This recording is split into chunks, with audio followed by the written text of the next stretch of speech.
Hello, my friends. Welcome back. I am very happy you are here today. Find a quiet place, take a slow breath, and imagine a glass of clear water in front of you. At first, it looks simple. It has no color. It has no smell. It is just water. But then, tiny bubbles begin to rise. They move up and up. They dance inside the glass.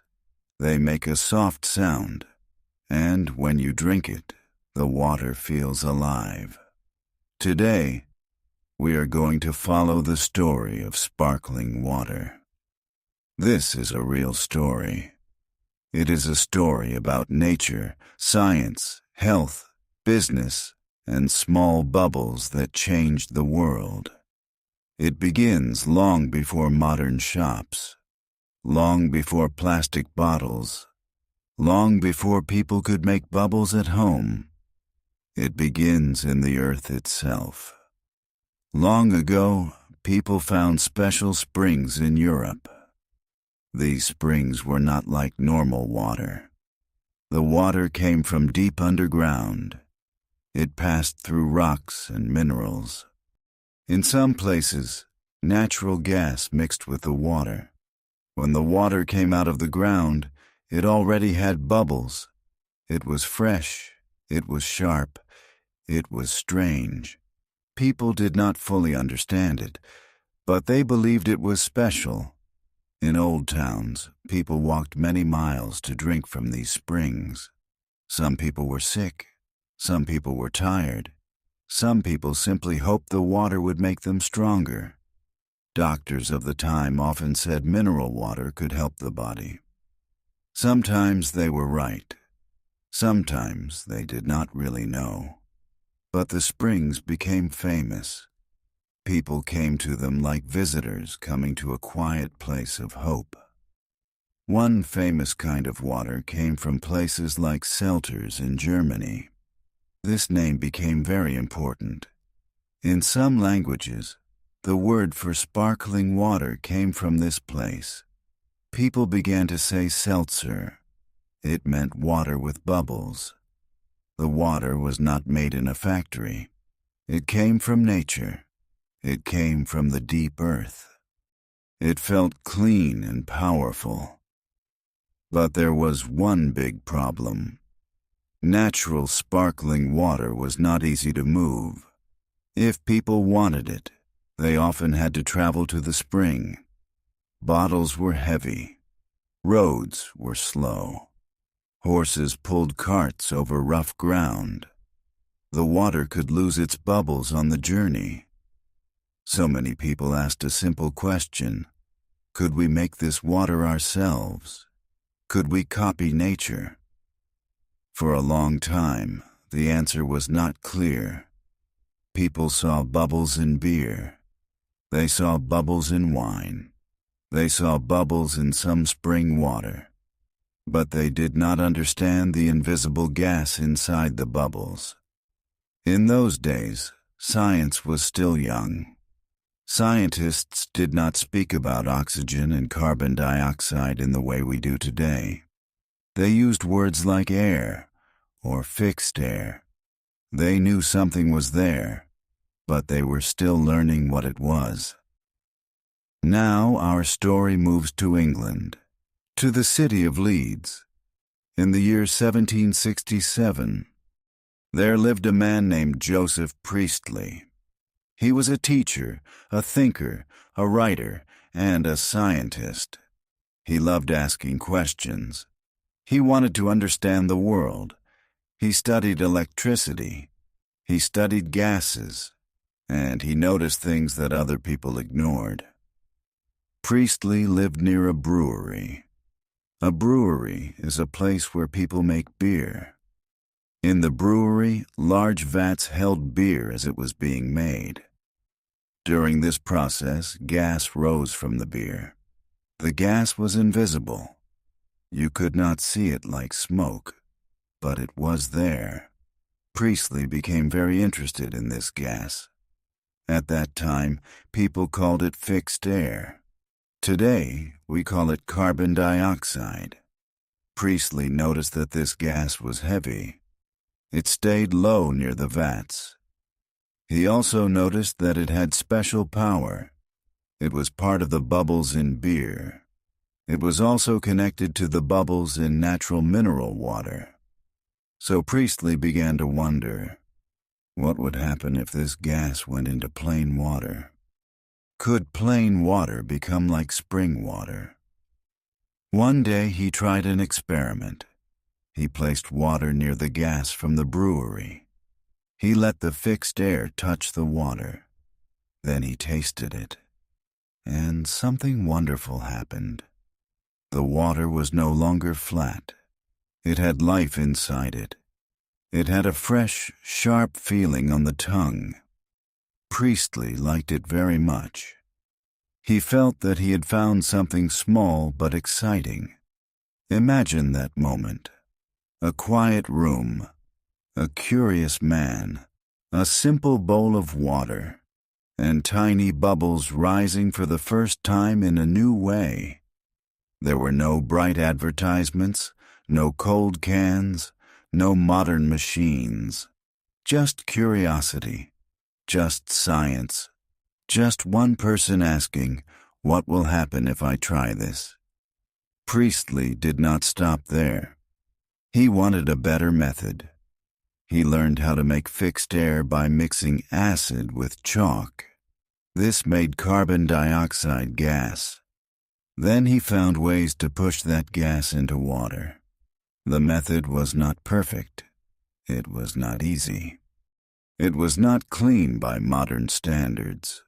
But it worked. Water could now be made fizzy by human hands. In 1772, Priestley wrote about his method. He shared his ideas with other scientists. He did not hide them like a secret treasure. He believed knowledge should move from person to person. Other scientists read his work. They tested it. They changed it. They improved it. And slowly, the idea of artificial sparkling water began to spread. At first, many people did not think of sparkling water as a fun drink. They thought of it as medicine. They believed it could copy the famous mineral springs. Doctors and scientists hoped it might help people who could not travel to natural springs. This was very important. A sick person in a city could not always go to a mountain spring, but perhaps the spring could come to them in a bottle. Soon, other inventors made better machines. Some machines used glass vessels. Some used pumps. Some were made for doctors. Some were made for rich homes. People were excited. They could make water with bubbles. They could taste something that once belonged only to famous springs. Nature had been copied, not perfectly, but wonderfully. Then came a man with a very important name, Johann Jakob Schweppe. He was born in Germany. He worked as a watchmaker. This means he understood small parts, careful movement, and exact work. But he also became interested in the new science of bubbles. He studied how to make carbonated water in a better and more useful way. In 1783, Schweppe started a company in Geneva. His goal was simple. He wanted to sell bottled carbonated water. He wanted people to drink it not only as medicine, but also as a pleasant drink. This was a big step. Science was moving into daily life. The bubble was leaving the laboratory and entering the shop. Schweppe improved the process. He learned how to make the bubbles more stable. He learned how to bottle the water better. He learned how to bring the drink to more people. Later, he moved his business toward London. London was a large and busy city. It had doctors, shops, wealthy families, clubs, and travelers. It was a good place for a new drink to grow. At first, sparkling water was still a drink for people with money. Bottles were expensive. Good glass was expensive. Transport was difficult. But the idea was strong. People liked the feeling. It was clean. It was fresh. It was exciting. Some people drank it for health. Some people drank it for style. Some people drank it because the bubbles made ordinary water feel special. By the 1800s, sparkling water became more common. New machines helped make more of it. Shops and pharmacies sold soda water. In many cities, people could find soda fountains. These were places where carbonated water came from a machine. The worker could add flavors: lemon, ginger, fruit syrup, herbs, sugar, and many other tastes. This is how sparkling water helped create the soft drink world. At first, it was just water and gas. Then people added flavor. Then they added sweetness. Then new drinks appeared: ginger ale, lemonade, tonic water, cola drinks, and many more. The simple bubble opened a door. Behind that door was a whole new world of drinks. But plain sparkling water never disappeared. Some people still loved it without sugar, without color, without strong flavor. Just water, bubbles, and minerals. It was simple. It was refreshing. It could be served at dinner. It could be mixed with juice. It could be enjoyed after a long walk. It could make a normal day feel a little brighter. Natural sparkling mineral water also stayed important.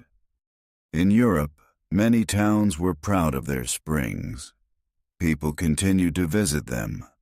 Hotels and bathhouses grew around famous waters. Some places became spa towns. The word spa itself is connected with water and health. People came to rest, to drink mineral water, to walk slowly, and to feel better.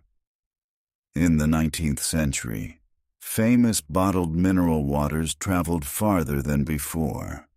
Better glass bottles helped. Stronger corks helped. Railways helped. Ships helped. Now water from one country could appear on a table in another country. A bottle from a spring could travel farther than many people ever traveled. Think about that for a moment. A drop of water begins deep under the ground. It moves through stone. It gathers minerals. It meets natural gas.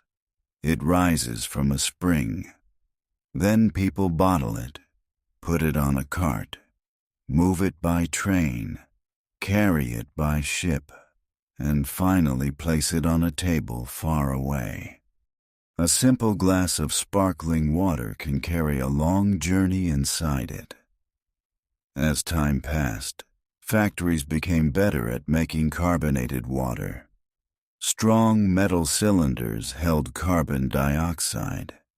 Machines pushed the gas into water under pressure. When the bottle opened, the pressure changed, and the bubbles appeared. This is the same simple magic we still see today. The gas is hidden in the water. Then it wakes up when the bottle opens. The sound became famous too. That small hiss when a bottle opens. That soft crackle when bubbles rise. That bright feeling in the mouth. These are small things, but small things can become part of culture. Sparkling water became part of cafés, restaurants, family meals, summer days, and quiet evenings. In some countries, people began to ask for water in two ways: still water or sparkling water. In restaurants, this question became normal. Do you want still or sparkling? It sounds simple today. But behind that question is a long history.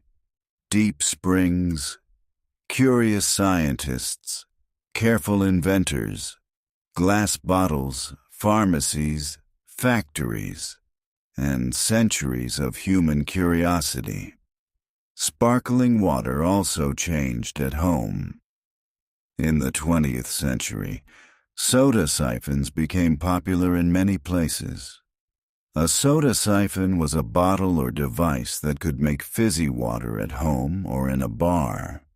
People used it for drinks, for parties, and for mixing with other flavors. It looked elegant. It made a normal kitchen or bar feel a little more modern. Later, home carbonation machines became popular too. These machines let people add bubbles to water in their own homes. The dream was old, but the tools were new. Once again, people were doing what Joseph Priestley had done long ago.